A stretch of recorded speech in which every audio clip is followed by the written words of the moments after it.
Está começando mais um episódio do A Eleitoralista, aqui diretamente do Compol, desse grande evento de comunicação política, institucional e eleitoral, o maior do Brasil, o maior da nossa América Latina. E nós estamos aqui, né, fechando os episódios gravados ao vivo durante o evento. Grandes nomes, grandes personalidades, grandes feras que trabalham com política no Brasil, com eleições. E para coroar esse dia maravilhoso em que eu recebi tanta gente inteligente, tanta gente fantástica, gentil e amiga, eu estou aqui com uma última mesa, porém não menos importante e fortíssima, de dois grandes amigos, dois grandes especialistas em direito eleitoral, trabalham em diversas frentes, aí, inclusive no Poder Legislativo, né, diretamente aí com agentes públicos. Estou aqui com o Dr. Fabiano Faz, que é advogado eleitoralista, atuação voltada a direito público, legislativo e eleitoral, procurador da Câmara de Vereadores lá na Serra Gaúcha, em Canela, ex-procurador-geral do município de Canela também, fundador do Instituto Pró Mandato, que é o nosso grande apoiador aqui do A Eleitoralista, pegou junto aqui comigo nesse projeto, acreditou, veio lá de Canela no bate-volta só para gravar aqui comigo, então super prestígio, e é membro do nosso Instituto Gaúcho de Direito Eleitoral. E também para acompanhar esse bate-papo com a doutora Gabriela Schelp, advogada especialista em Direito Eleitoral, professora, palestrante na área de Direito Público, coordenadora acadêmica do Núcleo Legislativo do CEAP Brasil, Centro de Estudos da Administração Pública, pesquisadora, fundadora do movimento Vamos Mulheres, Mulherar a Política e escritora do Manual da Mulher Parlamentar, consultora legislativa da plataforma Legislativo. Vejam, minha gente, é só estrela aqui na minha mesa, né? E eu convidei essas duas pessoas que têm toda essa atuação próxima, né? E agentes públicos, agentes legislativos, pra gente falar desse tema polêmico, né? Que em todo ano eleitoral é um perrengue danado, dá dor de cabeça em todo mundo, que são as condutas vedadas a agentes públicos em ano eleitoral. E primeiro, antes da gente entrar no assunto, eu quero dar as boas-vindas, então. Bem-vindos ao A Eleitoralista, doutor Fabiano. Muito obrigado, Amanda. Excelente estar aqui em Santa Catarina, na presença de vocês. Doutora Gabriela, olha, que prazer estar aqui coroando esse final do Compol, hein? E fechando com chave de ouro. Eu sempre um fã assíduo do canal, A Eleitoralista. Hoje estou me sentindo muito prestigiado pelo convite de estar aqui contigo. Acho que o tema de hoje vai ser bem bacana. Estou muito curioso pelo que vai sair daqui, né? E juntamente contigo, estou vendo que a doutora Gabriela tem um currículo exponencial aí, hein? Então, Vocês muito obrigado. Na briga aí é... Eu acho que a gente está do mesmo lado, na verdade. Doutora Exatamente. Gabi. É sempre bom estar aqui, né? Amanda, tu arrasa, né? Tu sabe que fã e tu tá mandando muito bem. Hoje, né? Um dia intenso pra ti, mas super merecido. Então, fique feliz. Eu Fique tô muito orgulhosa de si. E pra gente é uma honra, né, estar aqui contigo, prestigiando, participando. É um convite, nossa, agradecer muito pelo convite, principalmente para expor. Hoje tu expusesse pontos muito importantes, né, da vida pública, do direito eleitoral, do marketing político. Agora a gente consegue trazer um pouquinho, né, do órgão público também, essa distinção do direito legislativo, a Câmara, a Prefeitura, a Assembleia, o governo, essa diferença a gente consegue viver bem e trazer a política no meio de tudo. Então, parabéns. E a gente fica muito feliz. E ainda conhecer, né? Doutor Fabiano pessoalmente. Somos todos igadianos, né? E todos igadianos. Eu e a doutora Gabriela invadimos lá a Seara do Rio Grande do Sul. Eu chamo de reparação histórica, pessoal. Isso. Estamos lá como membros convidadas. O IGAD é um orgulho pra nós, né? Imagina Como pra toda a minha nós, então. família gaúcha, eles dizem lá em casa que eu só tô voltando, retornando à terra. Então tá tudo certo. Pronto, aí, ó. E, gente, aí, ó. Só afeto aqui na mesa do eleitoralismo. Competência e afeto. Não, Galera, desculpa, te cortei. então, imagina então para nós gaúchos, né? Tê-las no nosso instituto, né? Então, prestígio.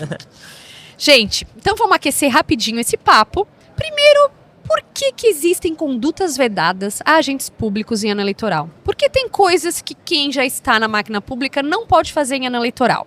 Quem vai primeiro aí? Eu vou deixar ladies first, Com nossa certeza. professora, né? Gentleman, Por né? gentileza. Então, vamos lá, né? A primeira coisa é que é muito complicado para quem tá de fora. A gente só fala, né? Para quem tá de fora conseguir entrar num mandato. Então, quem já tem mandato é muito mais fácil manter, porque ele tem uma visibilidade muito diferente. Ele teve ali 4 anos para conseguir exibir as suas ações, para conseguir mostrar tudo que ele faz, quem ele é. Quem está fora não tem tanta possibilidade. Hoje a gente tem meios de comunicação, né, tudo isso. Então, ele já tem uma visibilidade mais propícia à sua reeleição. Se a gente deixar ele usar a máquina para isso, aí essa disparidade entre os candidatos, ela fica alarmante. Então as condutas vedadas, né, todas essas condutas proibidas para quem tem um cargo público, elas vêm para equiparar o jogo, né, para o que a gente chama de paridade de armas, que na verdade é quase que uma ilusão, né? Olha, eu ia provocar, nem precisou. Pegou o tema. É quase que a ilusão da paridade, entrega uma faca afiada e uma faca sem fio para um e para outro. Então, já existe, né? O que a gente tenta é segurar um pouquinho o exagero da coisa, e aí para isso que vem essas condutas vedadas. Para que todo mundo tenha a mesma oportunidade e a gente também tenha o zelo com a coisa pública, né? Perfeito. Exatamente. Bom, complementando, acho que realmente a questão das condutas vedadas, elas já vem ali na parte jurídica mais da Constituição Federal, questão do princípio da moralidade, da impessoalidade, né, Gabriel? E ela vem refletida, então, na nossa lei das eleições. Tem ali um rol, não é taxativo, né? Dá para se dizer quase que ilusório mesmo, porque o cumprimento de todas as literalidades da lei, ela acaba sendo um pouco da utopia. Quando a gente iniciou a história do painel, seria assim, né? Utopia ou realidade? Realidade. Eu fiz essa brincadeira com eles. Eu falei, gente, vamos falar de condutas vedadas, utopia ou realidade? Então, assim, como a doutora Gabriela falou, é uma tentativa de frear um pouco quem já tem a máquina na mão, digamos assim, né? Porque tu não consegue oportunizar as mesmas condições para o pré-candidato que está fora, o próprio candidato que está fora e quem está com a máquina na mão. Então vem a lei e ela traz algumas menções sobre as questões que são vedadas e aí colocam penas, né? Então já vem o teu direito penal, direito eleitoral sancionador, e com medidas aí que pode trazer até a cassação de um registro, depois a cassação de um diploma, enfim, né? Várias questões e multa, né? Então, para dar esse start, é isso aí, é tentar frear, tentar equalizar um pouco as possibilidades de quem está fora, com a manutenção das possibilidades de quem está dentro, evitando a utilização da máquina pública em favor do próprio mandato e do vindouro mandato. Perfeito, é isso aí. Justamente, a gente sabe que quem tá na máquina pública, né, gente, tem uma exposição natural, né? Acaba estando mais exposto, acaba estando em contato com os cidadãos, né, daquela localidade em que ele administra, ou outras pessoas, né, que estão em outros cargos. Mas tem que ter um mínimo de equilibrar um pouco, né? Então, frear algumas condutas. Eu acho que as condutas vedadas vêm muito num contexto histórico de criação da reeleição, da manutenção dos cargos públicos, né, políticos, e aí essa ideia de, ok, vai concorrer e não vai se afastar, então vamos dar uma segurada na emoção aqui, né, vamos segurar. E quais seriam, assim, nós estamos agora em fase de pré-campanha, quais condutas vedadas agora, assim, gerais, as mais comuns que vocês veem para orientar o pessoal agora?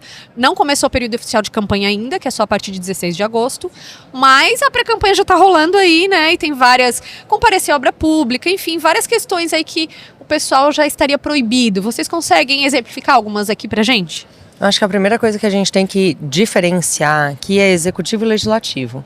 Né, as condutas e a interpretação das condutas, a extensão das condutas muda muito entre executivo e legislativo. Obviamente tem várias coisas que pegam o legislativo, mas o grande contrassenso já pega quando a gente define pré-campanha dizendo que entre os atos de pré-campanha há a divulgação dos atos parlamentares. E aí a gente diz, vamos dar paridade de armas, aí entra o conceito divulgação de atos parlamentares. Nossa, gente, que paridade. Realidade, né? Esqueceram que tem reeleição nesse país, né? É impressionante, né? Então, e aí aquele cara que não tem divulgação de atos parlamentares, ele faz o que na pré-campanha? Né? Muito bom. Como explicar? A gente, aí ele tem que virar blogueiro nas redes sociais isso, e rebolar, né, gente? Que não é fácil. Isso, não é fácil. Não, então é bem interessante. Não, ele vai dizer, um dia eu salvei um cachorrinho, né? Um dia ele vai ter que usar outros elementos para isso. Mas a nossa principal situação é segurar a máquina pública. Segurar a máquina pública desde o uso de servidores, tanto a favor quanto contra. Porque quando a gente fala, por exemplo, de servidores efetivos, ou até a gente tem uma extensão aí para contratos temporários, a gente fala em contratar, demitir, mas também em dificultar o exercício da função. Porque a perseguição também, né? Às vezes a pessoa que não então, vai assim, votar do a pessoa é professor lá na escola X. Ela não aceitou, porque aí tem aquela reunião, né? Vamos por infrações aqui, né? Primeiro faz a reunião no governo, obrigando todo mundo a fazer campanha. Aí aquele que se nega... É raro, mas acontece. Isso. Aí tira da escola, né? Que dá aula lá na escola do centro e joga para a escola rural. Então, assim, nas condutas vedadas a gente vem segurando absolutamente tudo isso. Então, desde fazer a reunião, né, para a utilização dos bens móveis ou imóveis, mas também a essa questão de perseguir seguidores é bom, né? Servidores. Deixa os meus seguidores, doutora Gabi. Mas perseguir servidores, contratar, né, encher a máquina pública para botar gente para fazer campanha. Então, a gente acha... Tem as situações normais, né, da administração. Então, por exemplo, a pessoa só tem um dentista no município e vai sair candidata, não vai conseguir fazer outro contrato, né, então vai ficar sem dentista. Por quê? Porque a gente tem um período que não pode, né, 3 meses antes da eleição até a posse dos eleitos, a gente não vai poder fazer contratação. Então vai ficar... Mas isso demanda também, vem muito de ter as condutas vedadas, a gente aliar com a lei de responsabilidade fiscal, onde exige um planejamento da administração pública.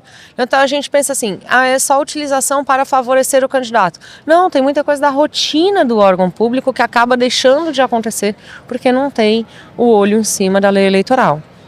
Perfeito. O que eu vejo mais, assim, até nas consultas que a gente presta, é a utilização de pessoal, né, para os comitês de campanha. A gente vê muito assim a alteração às vezes de horários de funcionamento das câmaras para poder os assessores, enfim, poder estar acompanhando pré-candidatos, né, ainda na fase de pré-candidatos. E tem algumas questões assim que são interessantes para essa eleição, que é o que se aplica ou não também aos municípios, né? Tem algumas questões que não se aplicam, por exemplo, aos municípios. A parte de readaptação de vantagens, essas coisas, nada nesse pleito na parte municipal. Só vai pegar para estadual, daí no caso federal, né? Perfeito. A menos que tu consiga comprovar, e a gente até tem uma decisão única no TSE, que conseguiu comprovar que foi feito lá uma demissão em massa por conta de um apoio a um deputado estadual, enfim, é um caso bem interessante, conseguiu se aplicar. Então tem coisas que se aplicam na esfera municipal só nas eleições municipais. Tem algumas agora, né, como está acontecendo só estadual e federal, que se aplicam somente para estadual e federal. Mas nos corriqueiros, assim, que eu vejo também a utilização dos bens públicos. Né, tu pode somente para fins de convenção partidária, por exemplo. Né? Então, tipo, mas por exemplo, a patrola passa lá no terreno do amigo. Passa. Por isso que é utopia, né? Sempre tem, hoje em dia todo mundo tá com celular. Isso. Então, a utilização dos bens em favor de candidato, enfim, isso é uma coisa que às vezes acontece bastante, né? Dá uma caroninha para faz uma coisinha, mas como é que vai fazer para fiscalizar tudo isso, né? É muito complicado, então é muita coisa para inglês ver. A gente não tem hoje muitos aparelhos para fazer, até tem melhorado o Pardal, é uma situação que nos ajuda bastante com as condutas vedadas, é o que mais tu vê, assim, o pessoal fazendo denúncia pelo Pardal. Mas tu não consegue, às vezes, fazer a configuração dela depois na hora de debater o mérito, né? Não fica configurado para quem que tu conseguiu, né? Mas a gente, mais difícil. A gente ainda tem toda essa questão, por exemplo, do que não aplica no municipal, mas uma questão muito importante, por exemplo, a gente tem aquelas prefeituras em que o prefeito... Tá apoiando o governador. Não, tá apoiando também, né? Ou dos vereadores que estão com os deputados, mas a gente também tem aqueles prefeitos que desincompatibilizaram para sair candidato. Justo. E aí ficou o seu vice lá. E não só ficou o vice, ficou todo mundo, né? Só para garantir. É isso aí mesmo. Então ainda tem essas situações. Então quando a gente fala assim, não aplica para, literalmente na lei, a lei vai falar na circunscrição do pleito, em determinadas situações, outras não. E quando a gente fala de condutas vedadas, a jurisprudência é muito clara que é uma interpretação restritiva, né? Por quê? Porque a gente está falando de punições, né? Então é uma interpretação restritiva, a gente não pode sair ampliando. Mas quando a situação de fato mostra uma realidade diversa, vai acabar aplicando sim. Então, no momento que a gente tem uma prefeitura inteira trabalhando para um candidato, um prefeito que é candidato a deputado que desincompatibilizou, né, renunciou para poder sair candidato, a gente vai correr o risco sim de aplicar essas restrições. Porque você está agindo em nome daquele que está concorrendo, né? Então não necessariamente pode se aplicar por tabela, né? Isso, é uma falsa segurança, né, que eles têm de que está escrito lá que é para circunscrição no pleito. Isso vem junto com a autorização para publicidade dos atos, né? Isso. Não se aplica na eleição municipal. A publicidade institucional, aquela toda. Que pode continuar porque não está concorrendo ali, né? Se tu eventualmente fizeres na forma como a doutora Gabriela falou, tipo de beneficiar um candidato que está indo lá, vamos dizer, então um deputado, tu vai sofrer a sanção. Também vai dar BO, hein, gente? Dá BO por tabela. Não precisa tirar do Instagram as postagens, da prefeitura, como a gente faz no pleito municipal, né? Corta tudo, né? Corta tudo. E nessa não. Só que se tu fizer em benefício de um deputado estadual, alguma coisa assim, nesse sentido, realmente, daí tu tem aplicação. Sim. Mais remoto isso acontecer, mas... Mas é possível, né? Queria que fosse mais remoto. Então, assim, né, gente? As condutas vedadas são um checklist, né? Isso. É um checklist que você vê lá. Tem conduta vedada que é proibido todo ano eleitoral. Tem conduta vedada que é 6 meses, outra é 3 meses. Então, as mais graves, né, mais perto da eleição. Então, tem que olhar lá o checklist, né? Então, envolve o uso dos bens públicos, o uso do pessoal, né, dos órgãos públicos, o uso da exposição, comunicação institucional com desvio de finalidade para promover a pessoa. Então, tudo isso, desvio de finalidade dos eventos. Desvio de finalidade dos eventos para promoção. Então, tudo isso, essa ideia de segurar a máquina, né? É lógico que o checklist é bem extenso, então tem que pegar lá e é bem fácil o entendimento, né? Tá tudo lá prescrito na lei, mas é importante saber que existem e já começa a valer. Tem gente que acha que essas condutas vedadas são só aquelas 3 meses antes da eleição. Não. Tem conduta, virou o ano. Tem desde 1º de janeiro, né? Então, desde 1º de janeiro. E esse é um detalhe bem importante, que, por exemplo, quando a gente fala em, por exemplo, ir dinheiro da administração pública, ir verba da administração pública para uma associação que é vinculada ou mantida por um candidato. Isso é desde 1º de janeiro. Talvez naquele momento aquela criatura que faz parte da associação, né, que faz parte lá da entidade, ele nem pensava em ser candidato. Mas quando ele registrar a candidatura dele, vai ter que ser olhado o passado dele lá desde 1º de janeiro. Mas não pensava, eu era pré-candidato. Lascou. Né? Já estava aposta, né? Comprometeu. E assim, cada vez mais as pessoas fazem... Tipo assim, os jurídicos já estão muito antenados, já começam a mapear os opositores, potenciais candidatos, e já começam a mapear a rede social, comportamento, né? Para futuramente, se precisar, mobilizar uma ação, né, gente? Então tem que estar muito ligado. Porque tudo isso vai virar quando registrar a candidatura. E aí vão impugnar. Sim, tem os 5 dias ali. Exatamente. 5 dias é guerra, né? E é bem importante porque assim, a conduta vedada, ela depende simplesmente da ação, né? Não necessário, não do dano, não do benefício. Objetivo. É da Fez a ação. conduta, presumida, né? Presumido, Isso, é uma responsabilidade presumida, galera. É toda atenção. E são as sanções graves, né, que a gente tem no direito eleitoral, desde a multa, a cassação e pode, dependendo do volume, uma conduta vedada se tornar um abuso de poder político e ainda levar à inelegibilidade. Então é um combo aí, né, gente? Exatamente. Então toda atenção para as condutas vedadas. E parte de 5 mil, né? Parte de 5 mil, não é barato, Então, né? Não é barato. Paga um advogado, um bom advogado. Exatamente. Né? Tem 2 especialistas aqui, por acaso, na minha mesa, né? Mas tem muitos especialistas, tem gente que confia, que entende, que acompanha a jurisprudência, né? Porque também não é fácil. Sim. Tem mudança de entendimento, então tem que saber a regra, né? E tem que saber como é que está sendo aplicada, né, gente? Exatamente. É o tempo, e assim, o tempo em que tudo acontece, né? A jurisprudência, ela vai mudando quanto a isso. Então, por exemplo, antes a gente dizia, não interessa quando que entregou a publicidade institucional, né? Se está circulando naquele período, vai complicar. Agora a gente já tem jurisprudência dizendo assim, o benefício tem que ter sido equivalente ao tempo da conduta. Então, a jurisprudência vai mudando e a gente precisa acompanhar, né? Tanto para fins de proteger a administração pública, porque às vezes a gente tem que proteger a administração do candidato, mas também a gente tem que proteger o candidato em várias situações. E lá no órgão, por exemplo, agora tudo eles mandam pro jurídico, né? Impressionante. Hoje eu tava aqui no Compol me divertindo, vem mensagem, né? Posso fazer, não posso fazer. Daí vem vídeo, posso postar isso, não posso postar isso. O jurídico tá saturado, hein, pessoal? Aí tu fica o tu fica ali, né, Sim. fazendo aquela assessoria, porque mesmo A todo alguns tempo, órgãos de assessoria externa mandam para nós materiais desatualizados, isso que tu tá falando agora. Isso. Nossa. Então, claro, a gente, como tem acesso tanto à jurisprudência, outros órgãos de assessoria, a gente está nos grupos, Sim. a gente está vendo, a gente tem várias formas de estar se atualizando. Então, às vezes, vem os materiais ali, por exemplo, o que se aplica ou não ao município, que eu vi erros, assim, que, se tu vai atrás daquilo ali, ferrou Nossa, teu não. candidato. Gente, ou é muito teu, delicado. Ou É. teu chefe lá no delicado. órgão, né? Não é que a gente Então- puxa sardinha, mas não é nem pra puxar sardinha, mas é que precisa mesmo. Isso. É muita legislação, é muita regra, as consequências podem ser gravosas. E eu queria fazer uma última provocação aqui com vocês. Eu tenho falado aqui no Compol, inclusive, desde a minha participação em 2023, 24, 25, 26. 24. Que eu falei muito lá, eu tava falando muito sobre o que eu entendo como um abuso de poder político 4.0.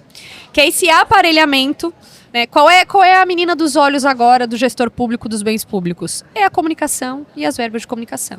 Quem cuida da comunicação institucional, quem cuida das redes sociais, de toda a exposição em eventos, né? Ou a pessoa, né, do assessor ali, secretário de comunicação, ou as verbas, enfim, os recursos. Como é que vocês veem essa questão? Porque eu acho que é uma das coisas mais difíceis da gente separar hoje. Olha, até aqui é institucional, até aqui a sua atuação para o órgão público. Se você quiser trabalhar na campanha, outro contrato e tal. Só que na prática a gente sabe que o pessoal faz aí um combo, acaba misturando. Vocês veem isso na realidade ou é só uma fantasia minha? Eu não vou citar nomes. Com certeza. Não vou citar O nomes. jurídico da eleitoralista não permite nomes. Nem arrobas. Mas assim... Nem locais, nem próximos da nem gente. próximo da gente. Não existe isso, é em Nárnia, tá, Isso, gente? Nárnia. isso. Lá nesse universo paralelo, a gente vê muitos governos, assim, publicando coisas que dão uma assustada. Na semana passada, eu estava em sala de aula e eu coloquei, assim, alguns Instagrams na sala de aula. E aí eu fiz um joguinho de encontro e o erro, né?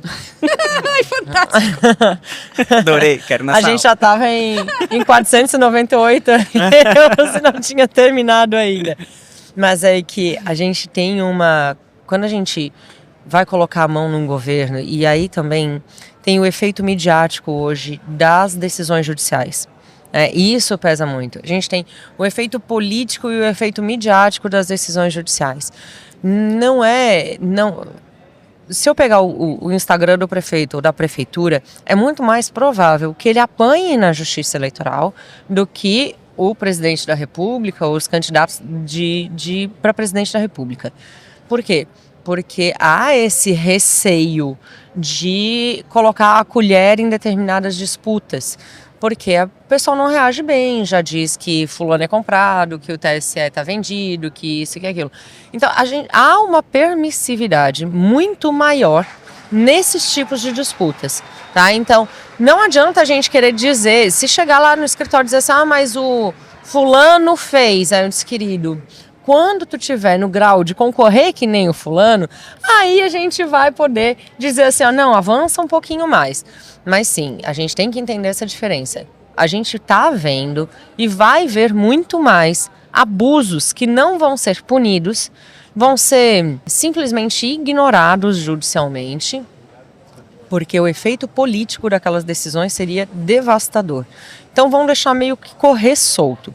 Mas sim, pra gente que trabalha com isso, a gente vai olhar, vai bater o olho e dizer assim, isso aqui é demais, isso aqui é demais. Mas os processos hoje têm capa, né? Que antes a gente tinha esse conceito, né, de que um juiz, ele olhava um processo, ele dizia assim, eu não sei o nome e o processo não tem capa, me interessa, me interessam os fatos do processo. Não, o processo tem capa hoje, né? Ele tem capa, ele tem jurisdição, ele tem... E o juiz tem Instagram, ele vê quem é. Isso, então assim, tem uma diferença. Numa eleição para o governo do estado, a gente já vê uma interferência maior, em eleição municipal infinitamente maior. Mas sim, a gente tem aí inúmeras contratações, a gente não sabe em determinado momento até onde vai o quê, governos fazendo excessos de publicidade. É claro que quando a gente fala de valores, aí entra a questão do planejamento também para poder exagerar, né? Porque eu não posso gastar mais que 6 vezes a média mensal dos últimos 3 anos. E aí, se eu não gastei bem nos últimos 3 anos, a minha média vai lá embaixo. Então, é importante que eu gaste bem nos últimos 3 anos para poder continuar gastando bem no último ano. Né? No ano da eleição, continuar gastando bem. Mas entra muito mais hoje, muito mais com o que eu gasto do que efetivamente o quanto eu gasto. Porque é fácil levantar a média, né? Agora, com o que eu levanto a média e até onde eu vou. Acho que a gente já passou muito o limite de até onde nós podemos ir, mas quem deixa passar também é a justiça, né? Fabiano, excelente. O que tu acha Não, eu concordo plenamente. Eu vejo assim na parte um pouco mais prática lá das eleições que a gente coordena. Lá no país vizinho do Rio Grande do Sul acontece ali isso? Na terra plana ali, né? Na onde a gente vive, né? Não, aqui não. E eu acho assim, tudo que é muito bem estrategiado, muito bem coordenado, com profissionais, tu consegue chegar exatamente nesse ponto que a doutora Gabriela falou. Tu não deixa lá para o último ano do teu mandato para tu extrapolar, às vezes, uma verba de mídia. Que ela se aplica na circunscrição do pleito também, mas, por exemplo, na eleição municipal no 4º ano. Na deputado também, no 4º ano, na prefeito, enfim, sempre no teu 4º ano é que vai te somar essas tuas médias, né? Para tu não extrapolar no teu último ano. Então, se tu tem isso bem coordenado, tem uma equipe boa que trabalha contigo pensando num plano de poder, né? Porque tu tem que saber diferenciar governo, município, partido político. Perfeito. Né? São coisas que tu tem que ter uma visão desses 3 itens para tu poder fazer um governo bom, entendendo o que tu tem que gastar, fazer um planejamento para tu não cair num abuso. E claro, né, quando chega num final de mandato que tu não fez um bom governo, tu tende a infringir regras para tentar salvar aquilo que tu perdeu. Forçar a barra. Né? Forçar a barra, exatamente. E é aí que começa, então, tu dá o passo maior que a perna, e aí tu fez, o pessoal tá guardando e às vezes não te denuncia, e daí tu começa a cavar a tua própria cova, né? E aí chega na hora de um registro de candidatura, explode. Tudo tá pronto, tá tudo né? ali, o dossiê tá pronto. E aí sim, daí entra a questão das crises das instituições, onde hoje realmente muitos políticos têm nome, têm Instagram, e as instituições hoje não estão vendadas, elas acabam vendo, e dependendo como tu dá uma decisão judicial, tu causa uma crise, muitas vezes até institucional e pro sistema, enfim, todo, né? Então hoje a Themis, ela pode ser vendada, mas ela lê aqui um braille, né? Então ela dá uma espiadinha. Ela dá uma espiadinha. Então, um tulizinho ali só. Então eu acho que deveria ser mais bem fiscalizado, sim. Mas infelizmente me parece assim, na estrutura que a gente tem hoje no país, ela não segue a risca. Justo. O pau que dá em Chico, ele não dá em Francisco para esse fim. Perfeito, essa é a minha opinião. Gente. Ano eleitoral aí pela frente, já estamos vendo e vamos ver muitas polêmicas nesse sentido, né? Gente, infelizmente o nosso escopo aqui, né, tem aquele escopinho do podcast, né? Estamos nos encaminhando para o final, assim, uma alegria enorme receber vocês aqui. Eu só queria queria pedir para o Dr. Fabiano falar um pouquinho o que é o Instituto Pró-Mandato. Esse teu instituto que tu criou, eu achei muito bacana, é nosso apoiador aqui. Então, Amanda, assim, o que acontece com o Instituto Pró-Mandato? Eu venho de 10 anos no serviço público, tanto como procurador da Câmara, como procurador-geral do município. E na Câmara, a gente tem os órgãos de assessoria externa, sempre, que prestam serviços para o CNPJ do órgão. E eu via que sempre faltava um olhar para as bancadas, principalmente aquelas que não estão ligadas à presidência, por exemplo, do órgão. Então, o assessor jurídico ou procurador que é nomeado, ele atende muito também, querendo ou não, os interesses do grupo político que te nomeia. E aquele que é da oposição, muitas vezes, ele fica meio, né, não sabe o que faz, não tem muito com quem rebater, não tem verba, muitas vezes, para poder contratar advogados, não tem assessoria. Aí eu pensei, bom, o IPM, que é o Instituto Pró-Mandato, ele podia trabalhar por os partidos políticos, em benefício das bancadas parlamentares. Olha, então surgiu daí uma forma de tu trazer um pouco mais de qualidade para aquele parlamentar que não tem aonde se abraçar. Então poder fazer uma análise de algum projeto, saber fazer um encaminhamento, às vezes de um pedido de informação, enfim. Então surgiu, ele ainda é embrião, tá crescendo aos poucos, mas esse é o caminho dele, né? Então a gente trabalha já nasceu nessa grande. Aí, ó, buscando a paridade de armas para a oposição. Olha que fantástico. Exatamente, é uma das ideias. Muito legal, gente. Foi fantástico. Eu tenho certeza que todo mundo que está em casa, que vai nos ouvir posteriormente, né? Esse episódio gravado aqui ao vivo no Compol vai aprender muito com vocês, como eu aprendi, eu sempre aprendo, né? Essas nossas trocas é que são fantásticas. Nossa. Muito obrigada por terem vindo, toda a logística, ano eleitoral, doutor Fabiano veio lá do Rio Grande do Sul, doutora Gabi também cheia de compromissos, aí super requisitada, e tiveram um tempinho aqui para vir falar com a eleitoralista no Compol. E deem um oi aqui, se despeçam dos meus ouvintes, doutora Gabriela. Então, a gente tira um tempo para falar com a eleitoralista, né? Não é assim. Não é qualquer um, tá, gente? Não, então vale a pena. Mas agradecer muito a oportunidade de estar aqui. O Compol, né, um evento maravilhoso. A gente estava brincando hoje, também estou no Compol desde que tudo era mato, né? Desde o primeiro Compol. Então, ver o tamanho que isso se tornou, melhorando cada ano. Esse ano com podcast, né? A Amanda arrasou aqui. Então, é um prazer, é realmente um prazer. Felicidade pelo convite, um prazer estar aqui. E quem sabe o ano que vem a gente vai ter vários dias de podcast. Uau, fica a dica aí, Marcelo Natali. Deixou a bola quicando. Doutor Fabiano. Bom, eu quero somente reforçar, então, mesmo que eu estou muito feliz de estar aqui. Doutora Gabriela, obrigado. A forma de expressar, né, o conhecimento, a gente vê quando a pessoa sabe de verdade, né? Então, assim, para mim foi um prazer estar contigo nesse momento. Para mim vai ser, marcante, já está sendo marcante. Amanda, a eleitoralista, todos os ouvintes, quero dizer que é um prazer enorme estar aqui. Obrigado mesmo pelo convite. Marcante para mim estar aqui neste momento. Então, assim, andaria 1.000 quilômetros para estar aqui, mas foi só 400 e pouco, foi bem fácil de estar aqui, né? Então, que responsabilidade a minha, hein? Obrigado mesmo, parabéns e sucesso. Vida longa, eleitoralista. Vida Fica longa, com Deus. A todos nós, aos nossos projetos, né? Exatamente. Fica aqui o meu agradecimento e minha gratidão. Ai, gente, recíproca super verdadeira para os dois. Foi uma honra enorme. Infelizmente a gente tem esse tempinho, né? Esse escopo de podcast. Aqui passaram grandes nomes do direito eleitoral, do marketing político, estrategistas, né? Pessoal que trabalha com pesquisa de opinião, pesquisa eleitoral. Foi um dia absolutamente fantástico. Eu nunca vou esquecer esse dia. A Eleitoralista é um projeto de alguém que quer comunicar o direito eleitoral, que quer falar de direito eleitoral de forma facilitada, reunindo todos os players da política e se aproximar das pessoas. Às vezes o direito nos afasta em alguns aspectos, o âmbito mais sisudo, do jurídico, e eu sempre busquei fazer esse caminho da comunicação. Então esse é um projeto muito especial para mim, e ver pessoas que apoiam, que vêm de longe, que estão aqui, que ficam felizes com o convite, isso realmente significa muito para mim. Falo aqui para os dois que ainda estão na bancada, falo para quem está me ouvindo e já passou por aqui hoje. Um agradecimento mais do que especial ao Marcelo Natali, esse CEO maravilhoso, um dos CEOs do Compol, né, que toca essa agência maravilhosa, a BN3, um grande estrategista digital, uma mente brilhante, empreendedora e visionária aqui, né, do nosso país. Foi fantástica essa iniciativa, a Eleitoralista está muito feliz. Gravado ao vivo, diretamente do Compol. Agradecendo também aos meus grandes apoiadores, doutor Fabiano Faz, aqui do Instituto Pro Mandato, aqui presencialmente, doutor João Lopes, lá da Bahia, grande advogado, doutor Leandro Manzano, do Tocantins, também grande advogado eleitoralista. Vejam que os meus apoiadores já mostram quanto eu ando por aí, né, gente? Tem Norte, Sul, Nordeste, tem também a Salt Comunicação, essa empresa que cuida das minhas redes sociais, da minha imagem, são super atenciosos, cuidadosos, né, com essa exposição nas redes, fazem um trabalho muito primoroso. E a Leone de Veneza, uma vinícola aqui da nossa Serra Catarinense que faz vinhos com uvas italianas maravilhoso e que brindou aqui o nosso evento.